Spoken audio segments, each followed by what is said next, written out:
நான் டூருக்கான 150 ரூபீஸ் பே பண்ணிட்டேன். நீ இன்னும் பே பண்ணலையா? பே பண்ணுடி. ஏய் ஸ்ருதி, உங்க வீட்ல டூருக்கு விட்டுட்டாங்களா? ப்ராப்ளம் இல்ல. என் வீட்ல ரொம்ப சில்லுடி. நான் வந்து கேட்கிறதுக்கு முன்னாடி அவங்க ஓகே சொல்லிடுவாங்க. டூர் எடுத்து சொன்னாலே அவங்க ஓகே சொல்லிடுவாங்க. சில் சில். டூர் போணும். எனக்கு டூர் போணும்.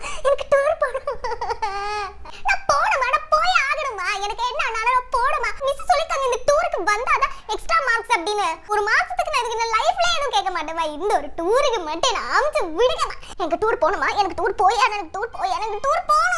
ஹலோ வர்ணவி, இன்னைக்கு என்னோட பர்த்டே. சாக்லேட் எடுத்துக்கோ. நீ என் ஃப்ரெண்ட் இல்லல, அதனால தான் உனக்கு 1 ரூபாய் சாக்லேட். அவங்களுக்கெல்லாம் 10 ரூபாய் சாக்லேட். 10 ரூபாய் சாக்லேட்டா? ஐயோ ரொம்ப ரிச்சா நீ. எப்படி வீட்ல விடுறாங்க? 1 ரூபாய் சாக்லேட்க்கே என்ன அவ்ளோ கேள்வி கேக்குறாங்க? என்ன பண்ண முடியும் வர்ணவி? சாக்லேட் எடு. சாப்பிடு. எனக்கு கூட வேணாம் சாப்பாடு. எனக்கு கூட வேணாம். 10 ரூபாய் சாக்லேட் தான் வேணும். என் பர்த்டேக்கு 10 ரூபாய் சாக்லேட் தான் வாங்கிட்டு போடா. ஏமா அடிக்குறீங்க? எனக்கு யாருமே இல்ல. நான் என்ன கேட்டாலும் எனக்கு வாங்கி கொடுக்கிறதுக்கு யாருமே இல்ல.